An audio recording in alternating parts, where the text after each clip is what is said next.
Welcome to Planetary Gig Talk, Tales of Music and Magic. I'm your host, Jefferson Glassy, Chief Spiritual Dude of the Planetary Gig Society, whose mission is creating unity through music, or as I also like to say, making connections through music with the intention of bringing peace.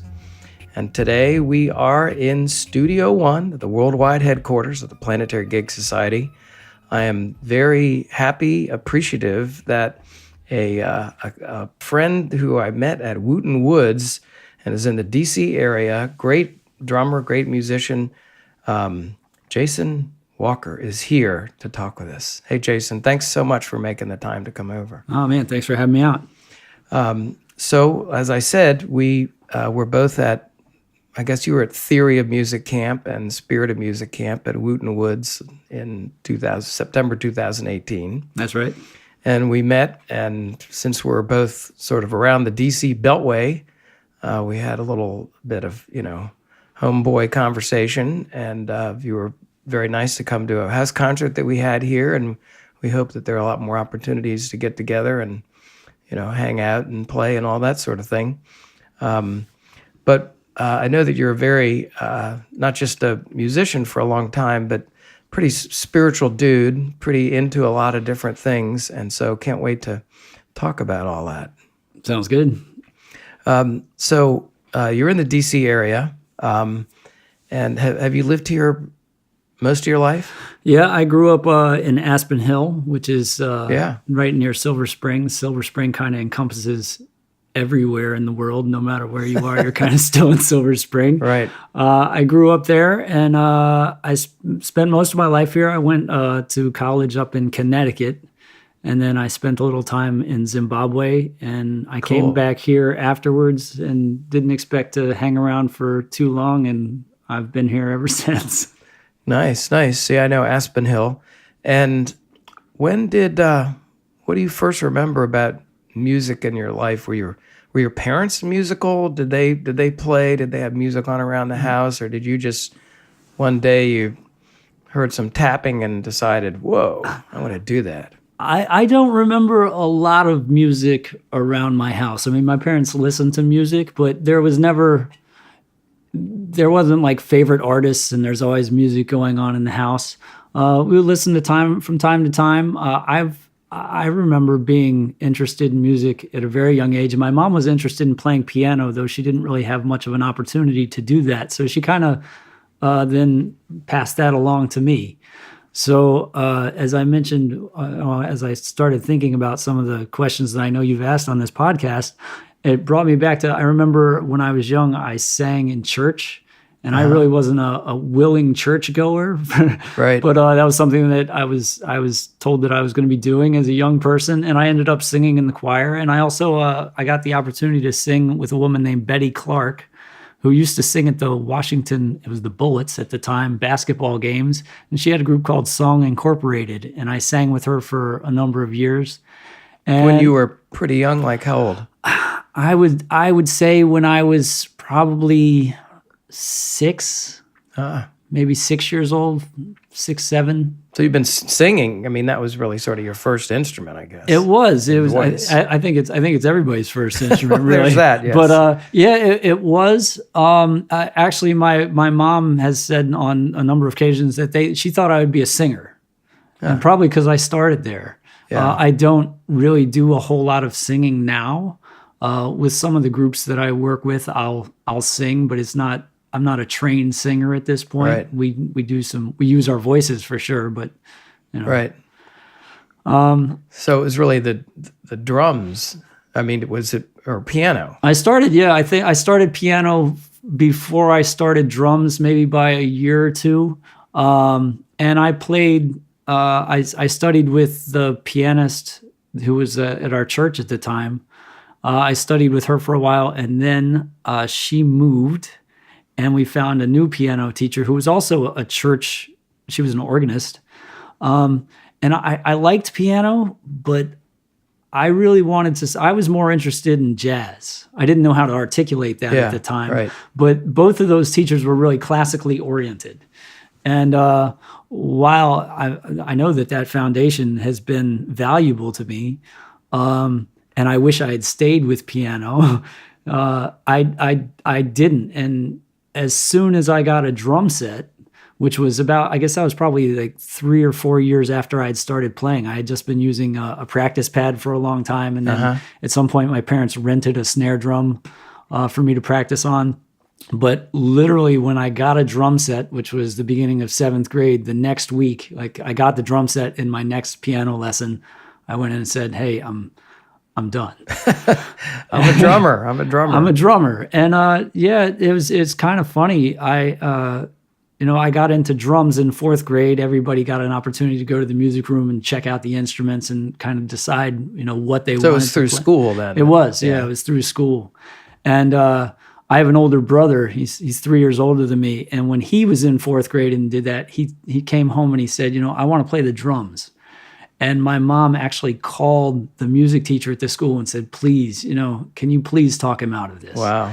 And the music teacher did. And my brother ended up playing trumpet for about 5 minutes before he gave up playing trumpet.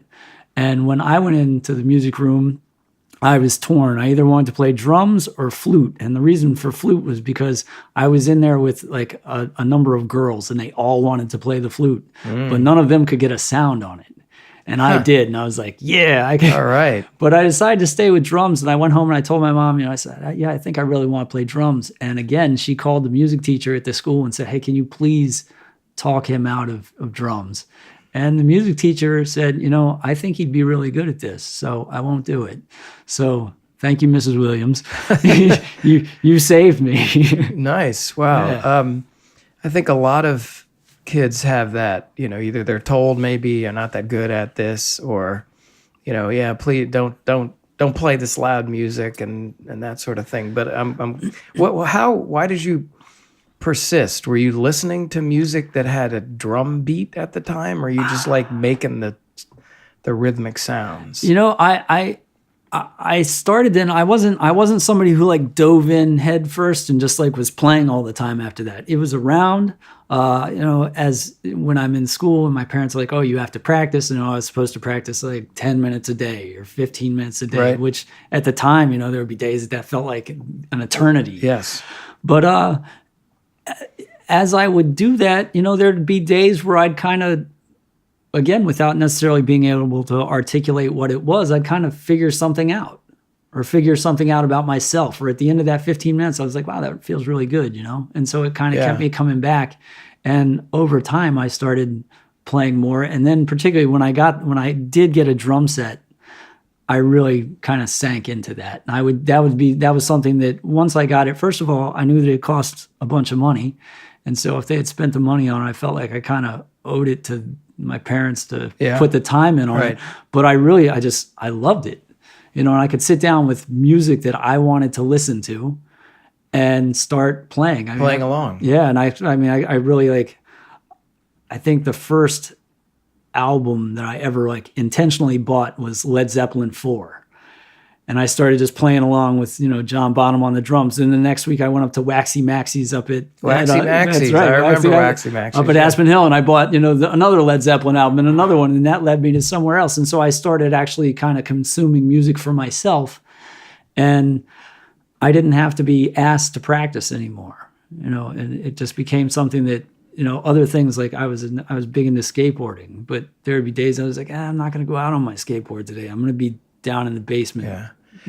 Well, let me ask. So you had piano first, and sort of classic training.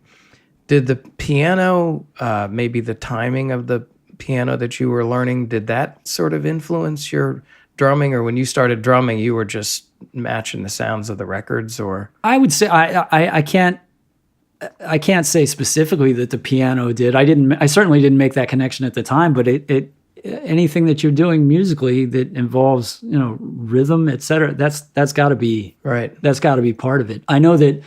Part of what I do as a drum set player is I'm splitting up what I'm doing between my hands and my feet. And when you're playing piano, you have a left hand, right hand, and those same relationships between your hands. Those are the same relationships you find rhythmically when playing a drum set. So that certainly played a role, though I wasn't conscious of that at the time. Yeah. So what kind of music were you listening to? You mentioned a couple songs, et cetera, or groups, but as you in your teen years, did you get into bands? Were you into rock? Did you end up playing jazz too? And were you always playing drum sets, or did you start playing other kinds of percussion as well? At that time, it was mainly drum set, and I was playing kind of classic rock stuff. I was playing things. I actually, I first started playing with other people when I was in high school. And some of those people I still play with in my blues group today. At the time, we actually had one group, but we had two different singers. So in one group, we were doing kind of like classic rock, like blues-based classic rock, Allman Brothers and that sort of thing. And then we had another singer, and we were doing like gothic stuff, like Bauhaus and Susie and the Banshees and the Cure and stuff like that. So it was interesting that we had like both of these things going. But I got into my grandfather always said that if he ever comes back, he'd come back as a jazz drummer. And he was really into Art Blakey. He would be like, Art Blakey. And he gave me some of my first jazz cassettes. There was he gave me an Art Blakey and the Jazz Messengers cassette, and one of Buddy Rich, and then he was a big Miles Davis fan, and so he gave me my first copy of Kind of Blue, and I started listening to those albums and started getting more into jazz stuff, and I didn't really have other people to listen with. My other friends weren't interested in that. I'd be like, yeah, you got to check this out. And they'd be like, I don't get it. So I spent a lot of time listening to those things and just playing them on my own. And that was school for me, learning to play along with these great albums and just training my ear. Yeah. Not reading from a page. I really liked the fact that I could sit down to drum set and make music. To whatever degree that was at the time. Yeah. Whereas with a piano, I had to sit down and I had to look at music on a page and I had to figure it out. And then I was playing exactly what was on the page if I was lucky. I wasn't creating music. And that idea kind of traveled with me even like all through college. I would, playing from a page, you learn a certain way and you're able to do certain things and it brings you a certain experience in music, which is valuable. But to me, I was like, wow, I'm really putting in all this time. Shouldn't I be able to just pick up my instrument and play it? Well, that's how I feel with the guitar, having been, working at it pretty seriously for about almost 4 years. But it still's hard to do that. It's a lot of learning. Music it takes a lot of intention. That's for sure. It's true. So you played in a number of different bands, through teens, and then I guess in college afterwards. You've been in bands sort of all your life, different sorts of bands? I guess I've been in bands since I was about 15. The first person that I can recall playing with outside of a school situation was Randy Ball, who's the bassist for my blues band Hard Swimming Fish. I got a drum set, and Randy at some point got a bass from I think he got it from Sears. It came with a 2-watt amp. Ooh. Yeah, big sound there. But we got to, one day I called him up and we were like, hey, let's get together and play. I wish I had a recording from that day. It would probably been a lot of pretty sloppy drums and a very tiny amount of 2-watt bass. But that's what we started doing. And we started getting together regularly. And then another friend of ours, Demian Lewis, had a guitar, and those guys had gotten together and played a little bit, and we've been playing together now for 27 some years. Wow. So you talk about the power of music. Well, it took some people, put some people together for a lifetime now who have been playing together for all this time. Yeah, and how is that?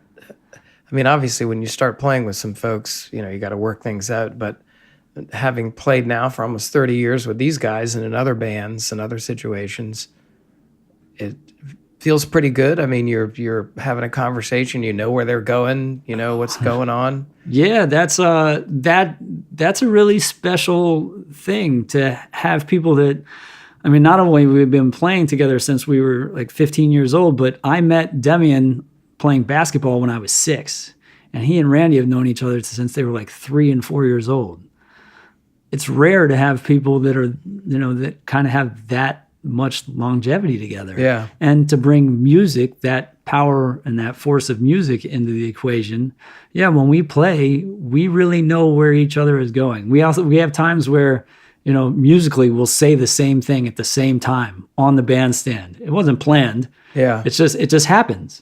And whenever it does, we like look up and laugh. People in the audience, particularly people who have seen us for a long time, figure like, oh, maybe that's just part of the arrangement. Sometimes it is, but sometimes it's not. Yeah. And when it happens, it's just like, wow, like, how did that happen? Because it's not necessarily something that's like common run-of-the-mill stuff. It might be something that's kind of a little bit tricky. We all do it at the same time. We're all just synced up. That has to come from somewhere. It does. Yeah. So in talking about the power of music, obviously you've been playing for a long time. There's a reason that you do it. You like it. It gives you something. You tap into something.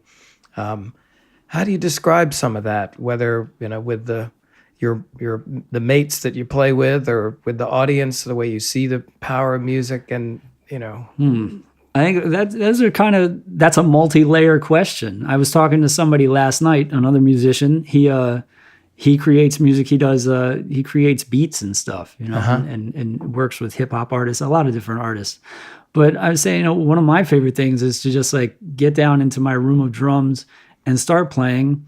And, I'll look up and, a couple hours will have gone by. I'm kind of like, where have I been this whole time? I was in there.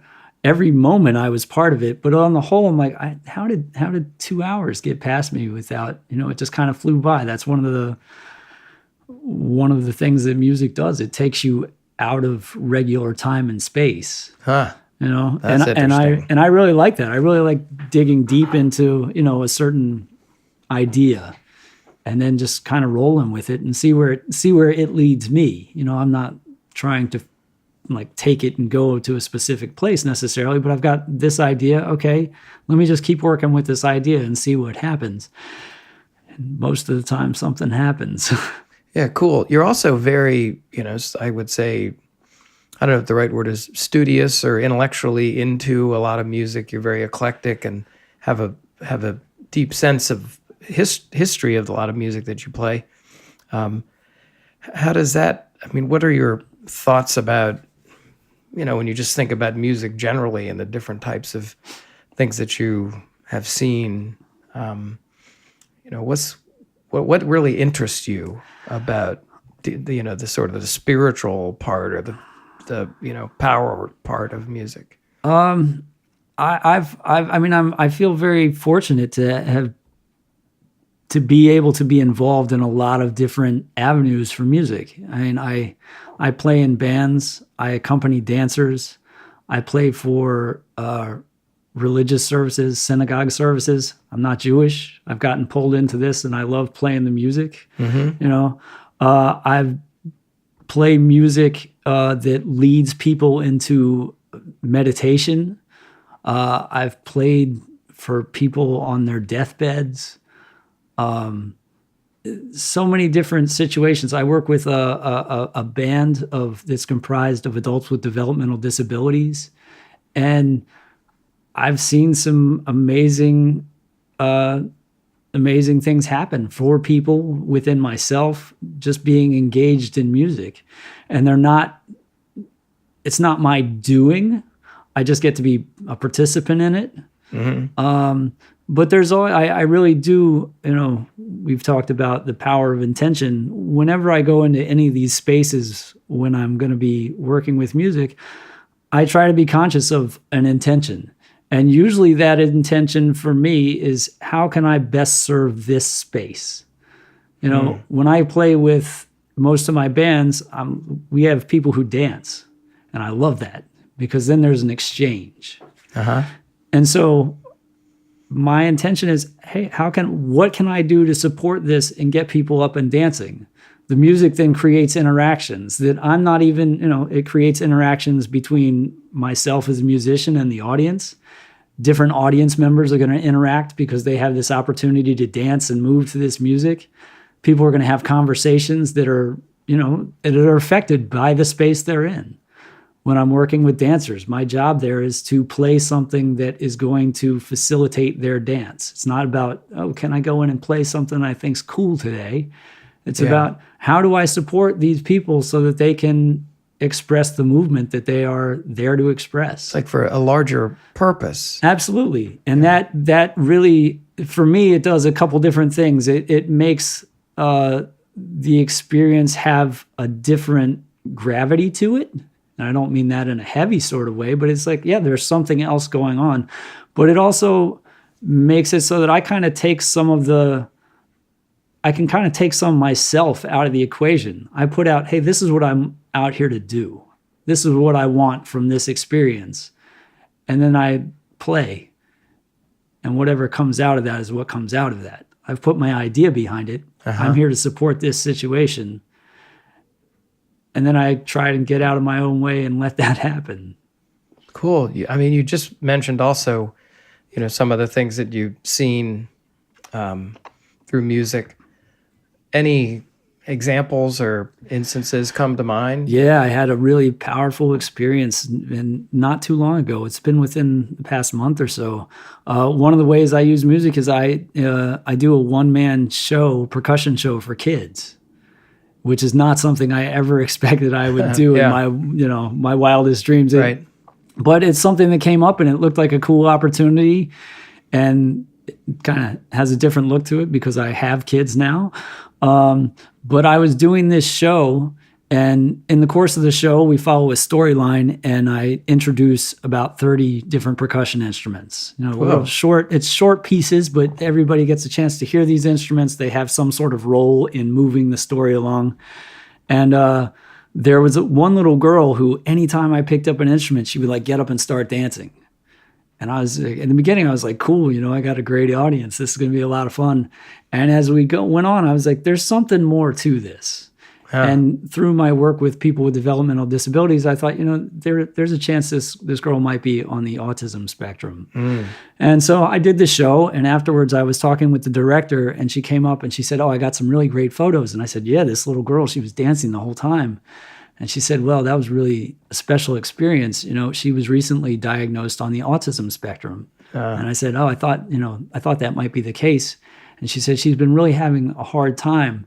And today was the first time that she's kind of come out of her shell. Wow. And she said at one point, one of her teachers came over and kind of whispered to her as she was dancing. She said, oh, do you want to sit down? And the girl said, no. And she said, that's the first time she's spoken in this facility. Wow. So, I mean, what better gift do you get than being able to be part of something like that? Wow, that's amazing.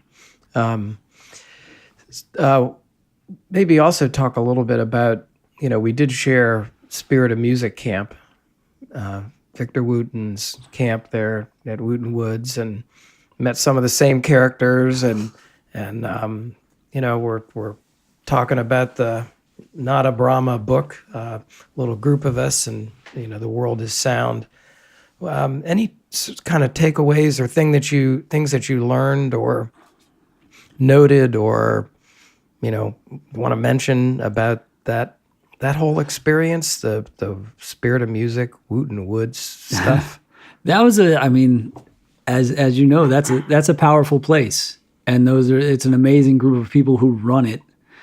And with all their skills and all their knowledge, they're not there to tell anybody how to do things. They ask a bunch of questions and they say, hey, you know what?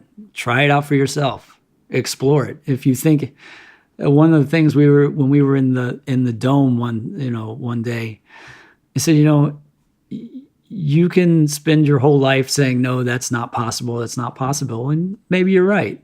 But what if you're not right? What if it is possible? And you spend your whole life trying it? It might not work out, but it could. And I really like that idea.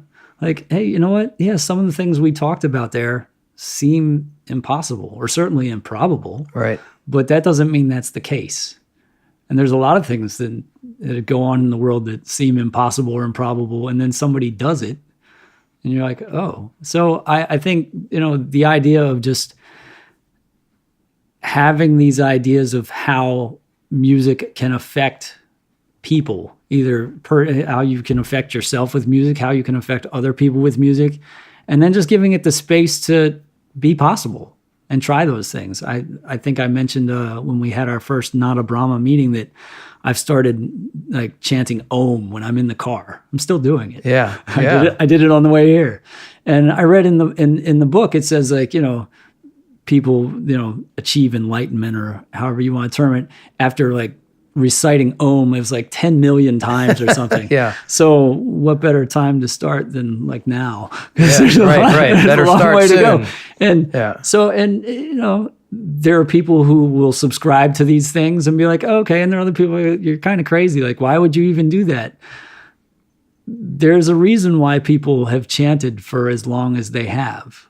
I don't necessarily know what that is, but unless I get in and try it for myself, I won't know what the result is. For me, so far, doing the chanting, when I'm done, I feel calm and I can feel the vibration in my body. I'm really paying attention to that as I chant it.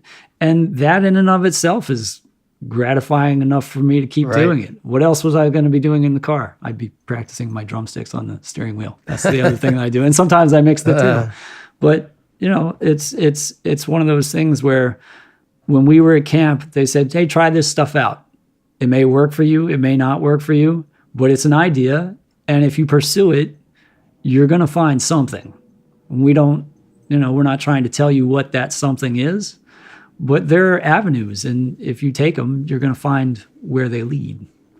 Well, it certainly seems to me, having studied it the last few years pretty intently, there is really just something about music. I mean, I think we kind of are thinking in a sense, we are music, we're vibrations, we get tuned into these things. And when you were talking about, we'll just, do something, try it, might work.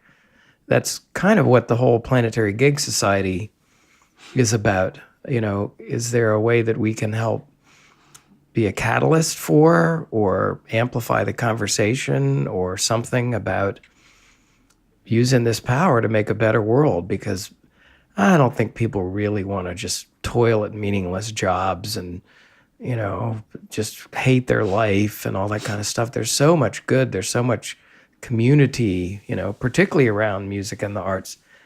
Do you have thoughts about that? What can we do? We're all kind of, you and I are doing our little things here. What can we do? What do you think about that? I like to, I'm a person who practices my instrument regularly. And I enjoy what I get out of that, not just in new knowledge of the instrument, but I physically feel different when I spend time with my instrument. Now that I've started, doing some of the chanting things, it's not just starting. I have other experience with that, but I see differences. Now, what those differences mean or how important they are or how valuable they are, I don't know, but I feel them.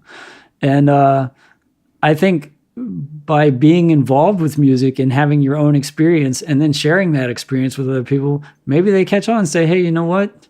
It's kind of weird, chanting Om in the car, but let me give it a shot. Let me see what happens. Giving that by my doing it and sharing that I do that, people may give you a funny look or whatever, but it gives other people kind of permission to be like, hey, you know what? Yeah, okay, he's doing it and he doesn't seem all that out there. Maybe I'll give it a try. Yeah. And vibration is a powerful thing. There's no, I don't think you can deny that. Right. But we don't have these conversations outside of, a Planetary Gig Talk or a Wooten Woods or hanging out with other musicians who have that experience. And I think it's partially on us as musicians to share those things and say, hey, you know what? This isn't just for me because I make my living as a musician.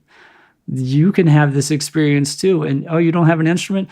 Well, you know what? I chant Om in my car. Give it a try. See what it does. I got some shaker eggs you could have. Yeah, exactly. Just to put those things out there, and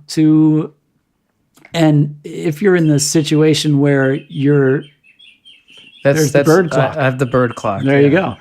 Yeah, if I'm in a situation where I'm playing a show, and afterwards somebody comes up and says, "Oh yeah, I really like the music." Well, you know what? I really enjoyed that you were dancing, and because you were dancing, I played differently. And having those exchanges so that people who don't necessarily feel that they're directly involved with music get a better understanding that, yeah, they are.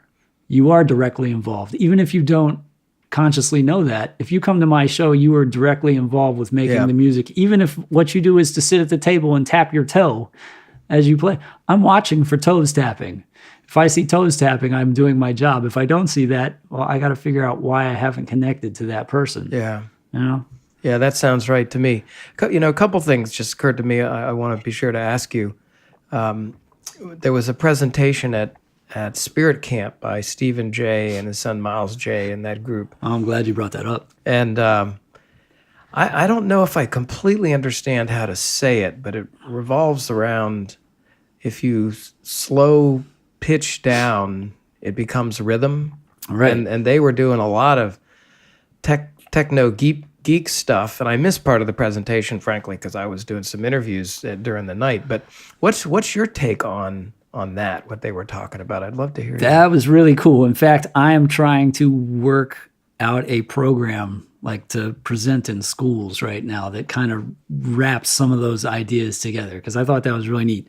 What they were talking about was if you take a tone, like say C, middle C on a piano, and if you slow that tone down by 7 octaves, it becomes a rhythm. Because there actually is space within what you're hearing. It's just so small that you can't hear it. But if you slow it down 7 octaves, the sound waves, right? Yeah. So they were slowing things down 7 octaves, and when they did that, you would get a middle C that was like a certain number of beats per second, right? Yeah, wow. And if you added on top of that, like the note G, which is the 5th, right? That's a very stable. Interval in music. Is the 5th, like the root and the 5th. Right. But that G, the cycles for that G are a little bit faster. That's why the note's a little bit higher, right? So what they were saying was, and what they showed us through their program that they ran through that computer program that they're working on developing, was that if C was here, then G would be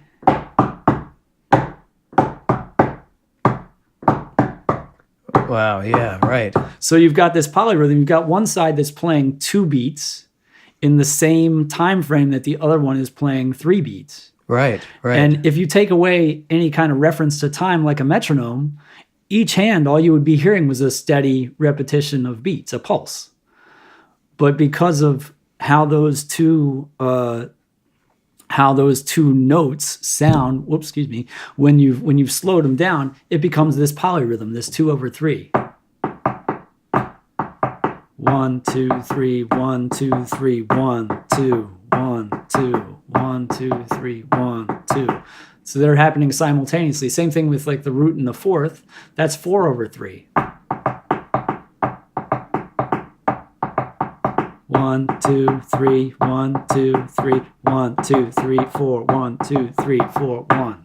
Cool. So they start and end they start at the same time, and they occupy the same amount of space, but one is a consistent cycle of 3 and the other is the consistent cycle of 4. And he broke that out into like a lot of different intervals and chords, etc., so that you could hear what chords would sound as rhythms. And then he related that to some of his study in Africa in the 70s of the dundun, the drum, the talking drum. And he said he would hear a lot of these rhythms that they were playing then.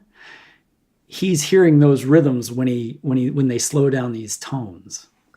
So it's just more evidence, example of how, the vibrations of a tone are like vibrations of rhythm.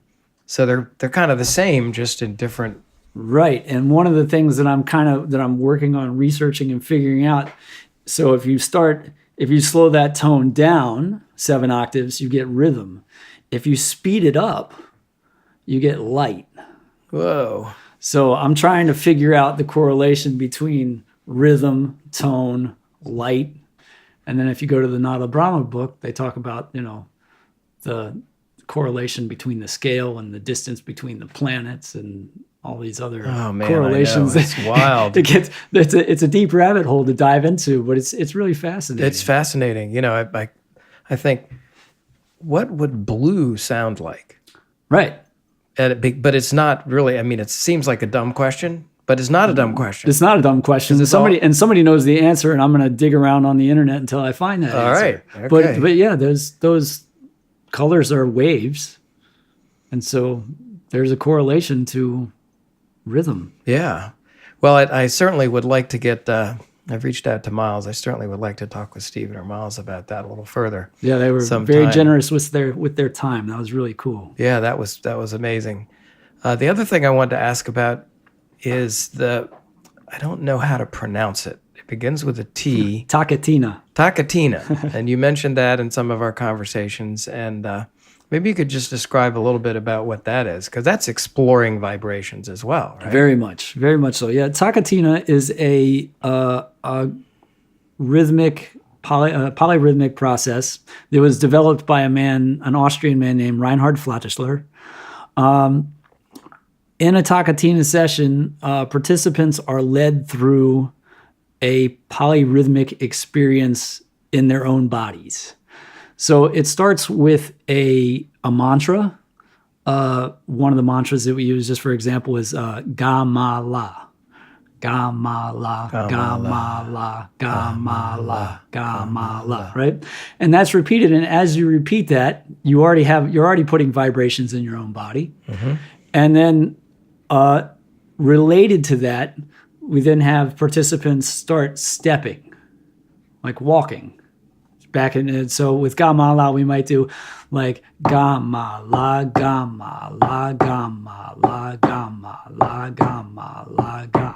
So you've got this step that moves back and forth. Everybody's in a circle, so the circle ought to be moving all clockwise and then all counterclockwise, right? So so you have a rhythm that you're speaking with your voice. And then you take part of that rhythm, and that dictates where your feet move. And then collectively, there's this rhythm of everybody moving together in this circle. And then on top of that, we add a clap layer. So just like I was talking about this 2/3 pattern before. Right. You add a clap layer, and it could be Ga Ma La, Ga Ma La, Ga Ma La. So I've got Ga Ma. The Ga Ma La has 3, and then 1, 2. Ga Ma La, Ga Ma La, Ga Ma La, right? Yeah. Once that is established, then the leader, who is also playing an instrument from Brazil called berimbau, which is like a bow instrument that you play with a stick, he'll start doing call and response. So he'll sing a call, and then everybody else will respond as they're able, while still maintaining these steps and the claps.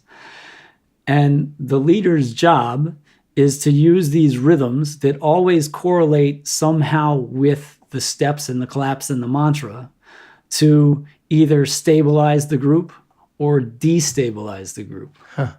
So part of this process is to fall out of rhythm. So everything can be going along fine, and you're thinking, yeah, I got it, hooray for me, and he'll do a call, and it'll completely blow you out of the rhythm, and you won't know where you are. I can appreciate that feeling that you might have, for the dyslexic sort of group among us. Right. So then you have an opportunity to kind of observe how you deal with being thrown into this chaos. Some people really freak out, and it gets them really agitated, and it's other people kind of relax and like, some people just laugh because they're like, wait a minute, I had this, I was walking down the street just fine, and all of a sudden I just fell on the ground. And so people have very different responses to it, but in that moment, you have the opportunity to then find the rhythm again, to fall back into the rhythm. And the process usually lasts somewhere between an hour and a half to 3 hours. So again, if you're speaking a mantra for an extended period of time, that's all this vibration that's directly in your body. And then the step layer has another vibration that is adding to your body, and the claps have. So over the course of this hour and a half to 3 hours, you build up a lot of vibration in your own body and in the space that you're in and with the other people. And at the end, we do a long fade out, and everybody kind of finds their own space. They can sit down, lie down, or wherever. And then you just have some space of silence to then observe the vibrations in your body. And it's very powerful. I've had times sometimes we do a day-long workshop. Sometimes we just do one session. Sometimes we'll do a couple sessions in a day. And we've also we've done multiple day workshops too. And I've had a couple times that I can recall where I went in and I wasn't feeling well. I had like a cold. And I was like, oh man, like my voice isn't feeling well. I'm not breathing very well. And now I've got to go in and say this mantra for an hour and a half or 3 hours or however long. And I'm carrying I play a surdo, which is a Brazilian bass drum. So I'm carrying this very large, it's not necessarily heavy, but it's kind of awkward drum. Yeah. And I'm playing and by the end of this session, my cold has been gone. Wow. And I've had that happen on a couple of occasions because I was like, wow, like I feel like really good. So that for me is evidence that these vibrations do things to heal your body. I've had that experience on a number of occasions. So that makes me believe that that's possible. I don't know how it works. I can't, Yeah. But vibrational healing has been something that's been going on for a very long time. Sure. It's nothing new. Tibetan healing bowls and as Michael would talk about, the cello. Yeah, absolutely. Yeah. And so this is a way that it's meditational. It's rhythmic. And everybody comes in on a fairly level playing field because we've had people who have very little rhythmic experience come in and you're led through this process. I can't tell you to do it and then you just start doing it. It has to be something where you're led through it. And because it has the different layers, you can't think your way through this process. So we've had drummers. You have to feel it. You have to feel it, and you have to go with it, and then you have to fall out of it, and then you have to find your way back in. And we've had professional musicians come in and really, it really has shaken them up if they can't do it. Yeah. And we're like, it's not about doing it. You can't go and impress your friends at a party with this. But people come in like, oh yeah, I'm a professional drummer. This should be easy.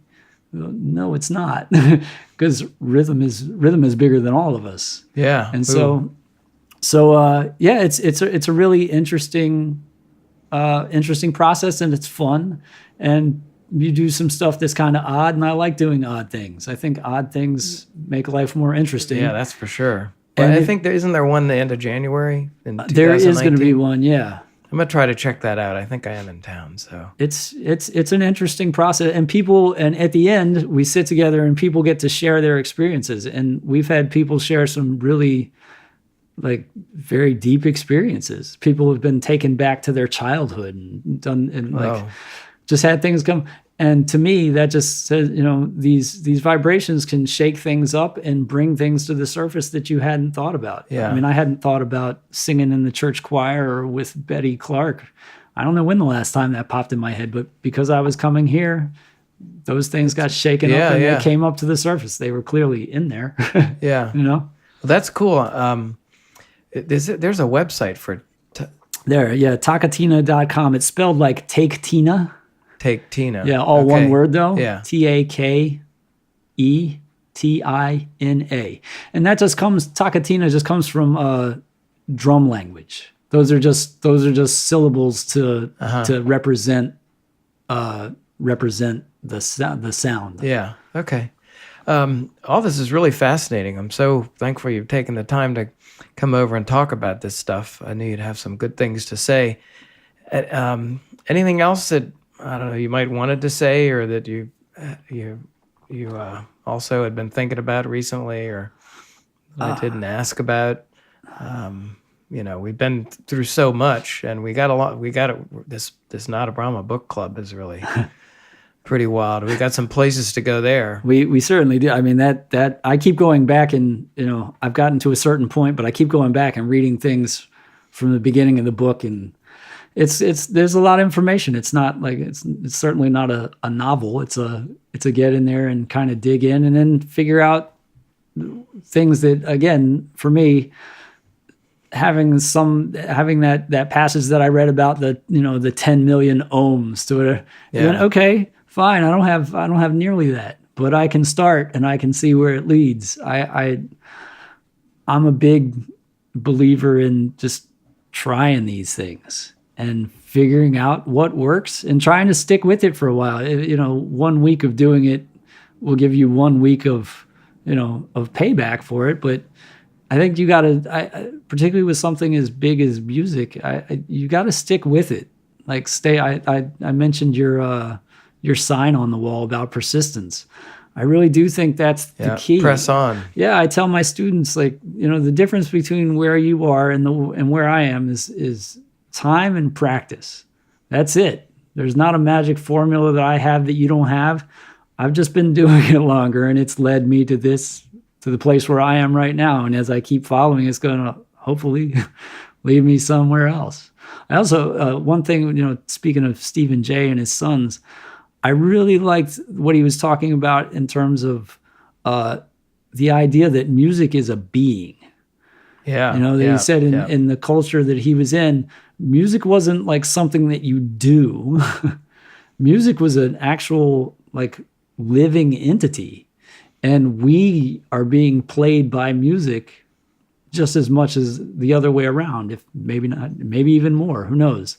So that's something I took away from camp too. I'm trying to see it as something that is coming through me, and that I'm here as an agent of music to I can put my hands on the drums. I have that. We have a physical body where we can do these things, but maybe I'm not necessarily as in control of what I'm doing there as my mind wants me to believe. Maybe somebody else is up there pulling some strings and being like, you know what? I need somebody to do this, and you're the person who I've either assigned to it or you signed on, whichever one, and then seeing where that leads. Yeah, that's certainly something Victor talks about, and in my interview with Bob Franceschini, he talked about that as well. And I certainly want to try to be open to that. I think it's somewhat freeing.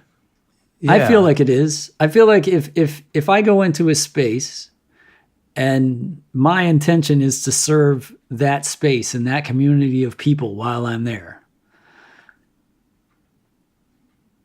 then whatever comes out of that intention ought to be something positive, you know? Yeah. I mean, I might not hit all the notes I wanted to hit, but hopefully I'm not even thinking about that. Hopefully my focus is really on serving that space. And if it really stays with that, then I have to trust that whatever was supposed to be there was there.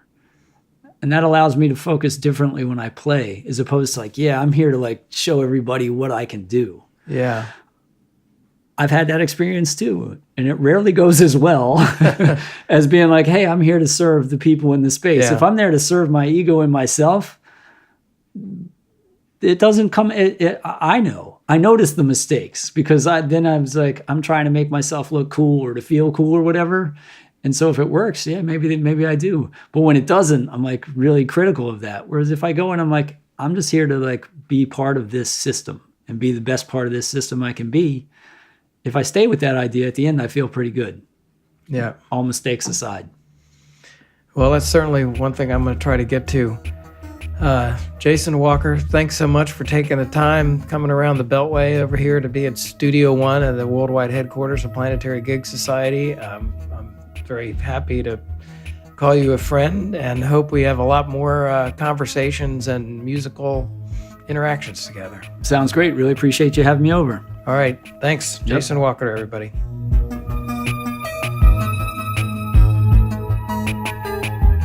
You've been listening to Planetary Gig Talk, Tales of Music and Magic.